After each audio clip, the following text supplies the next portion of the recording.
then we have here with us someone I really admire in the music, gospel music industry. He's been doing so great. And just before I came on the show, whilst we were in the makeup room, I was listening to his song. And then someone said, "What song is that?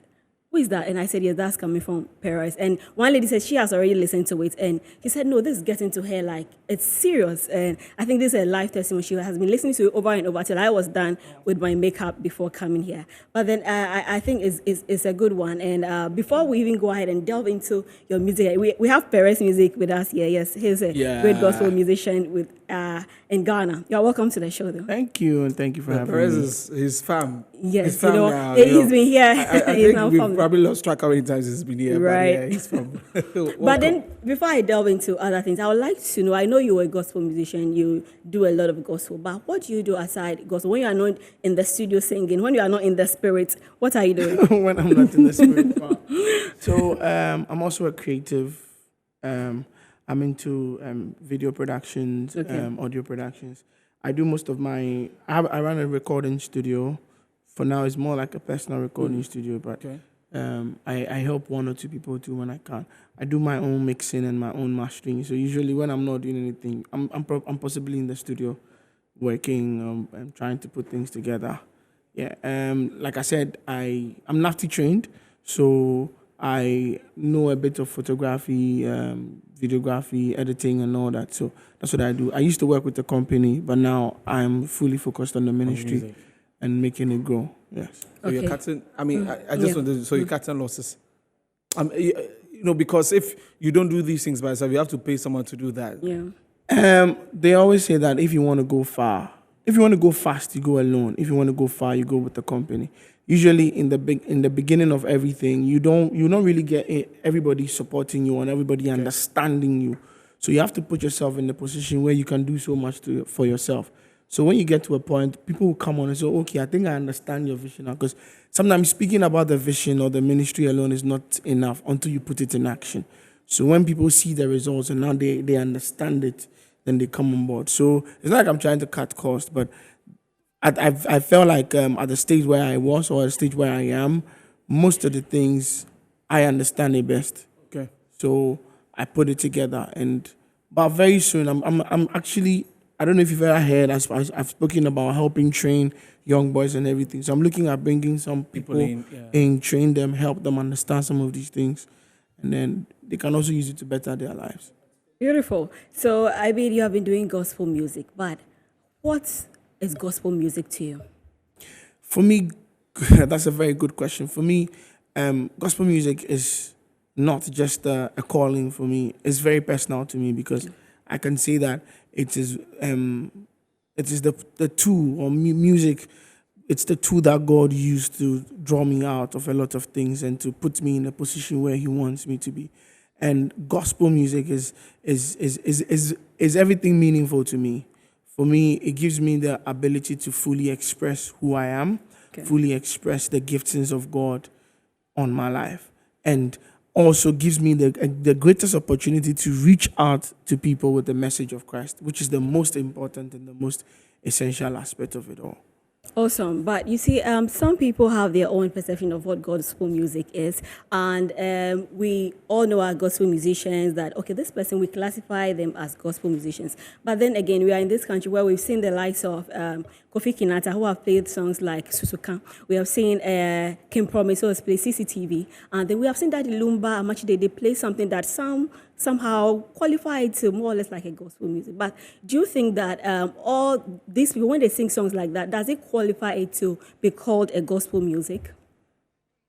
Okay, for me, we were all created to worship God, irrespective of who we are, whether you're a Muslim, whether you're a Buddhist, or whatever you are.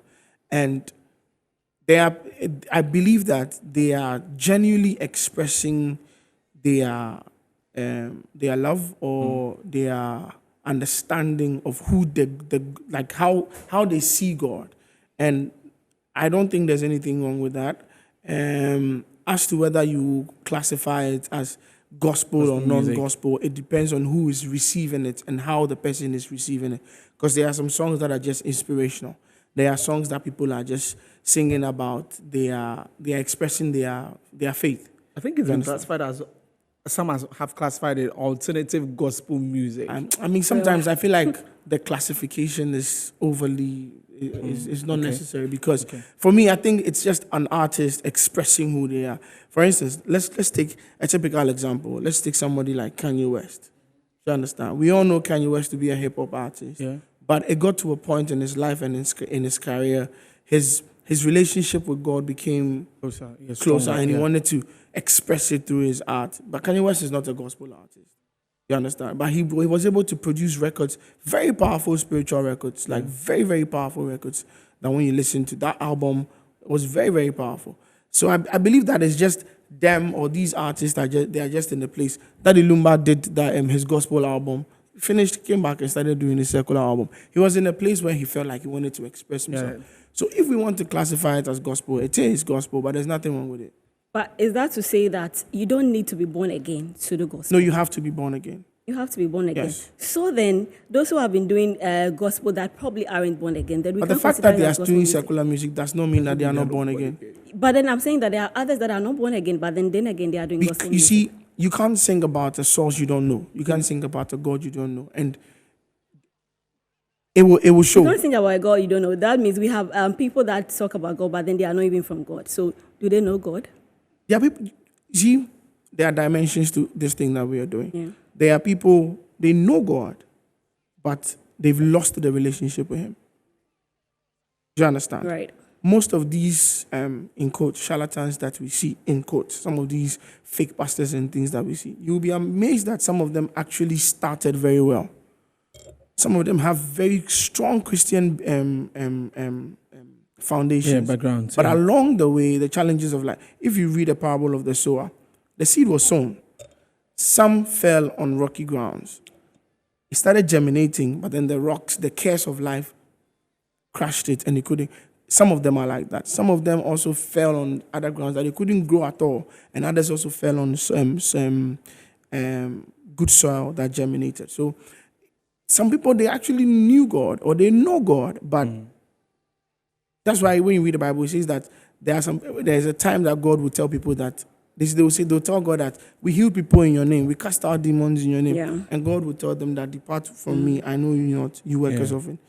Somebody said that God is the only boss that can fire you from your job but still keep you in position. That's a deep one. Yeah. Yes. But I mean, talking about all that, you have to be born again, you have to be this. I mean, Rahab was used by God, but then she wasn't born again. At the time, some classified her. Even Bible says that Rahab, the prostitute, was used. And so sometimes I feel God will use you even when you haven't changed, but then along the line, He'll change you. Of course.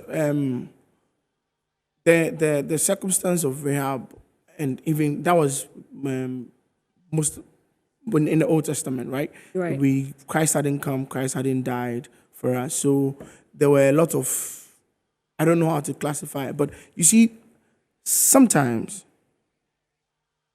your beginning with God starts by obeying an instruction.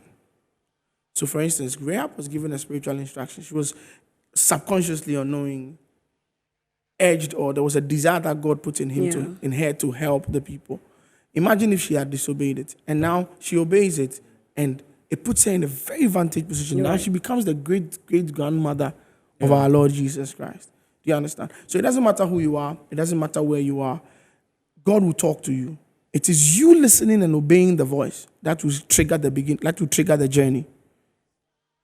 Also, I hope you understand. Also, let's go a bit now more into your music, and you have a new one out. And like I was saying, making me preach. Oh, I'm making you preach, and it's good. Yeah, of course, it's part of it. It's good, but I mean that's what you do. I mean your songs is more or less like preach. And one person was even making a comment that she feels that can lead you so much into prayer. Yes. So thank you very much. So that's the essence of this. It's an EP actually. It's an EP of 4 songs. Right. And yesterday I was on a radio station, and the man was like, Perez, why would you invest so much money into this? And this is not commercial.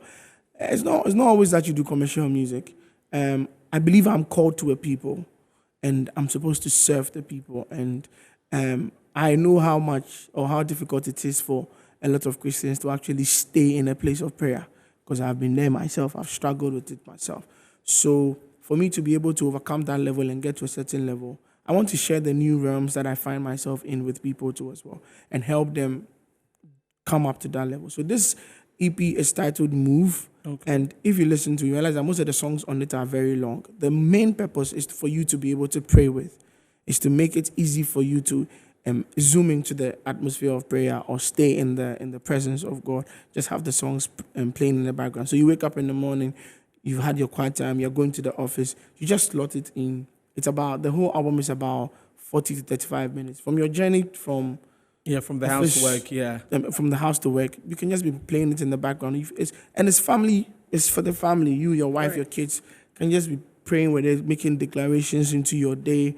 Out of your belly shall flow rivers of living streams. I mean, saying great things over your life. Yeah. You can do that both to and fro. You come back from Saturday, you are cleaning the house, you just put it in. So it's just to create a certain environment of worship for people. Yeah. And how are people receiving it so far? I think so far it's been very good. It's been very good. And I see that because of, like you're explaining now, you want the prayer bit. We've got our very own our business uncle Winston Taki is featured on there. Please, where is he? Yeah, I'm sure he's alright. He's somewhere in the building. He told me that when I come here, I think he should be in the building somewhere. You have to bring him. I featured him on it, and it was very powerful. Yeah, I heard. I've listened to songs on there, and it was a good one. And so, Perez, this one at the beginning of the year, you've dropped this. Going forward, what's the plan? Are you going to release like an album? What's the plan for 2023? So there's going to be an album this year. Okay. I mean, for the past 2 years, I've been promising an album. Album. Then it hasn't come. But this year, there's definitely going to be an album. So last year, there was supposed to be an album. But by the grace of God, my single, Hewalala, really did well. Yeah. And I didn't want to disturb it in any way. Yeah, sure. And it's still like going quite well. Yeah. Yes. So that is definitely going to be an album this year. Most of the songs have been recorded. We have MOG on that album. Okay. We would possibly have Priye from Nigeria on that album. I mean, looking at other features too. And one thing I can assure you is that it's going to be very entertaining and yet very spiritual. And okay. Yes. Perez, we wish you the very best, as always. You're sucking me already. Today we've got the chant tournament coming up later on the show. So okay. We've got to just find out we are on this. So, but thank you for having me. As always, you're welcome. Yeah. I was supposed to bring you guys some gifts, but I had to rush from the house. So I couldn't pass by the studio. So as you talk, come there.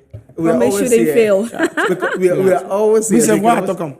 Let's keep quiet. Yeah, as you talk, we're always here. You can always bring it. Thank you guys so much. I mean, you guys have held me down for some time now, and I'm really grateful to the entire Metro TV. You're most welcome.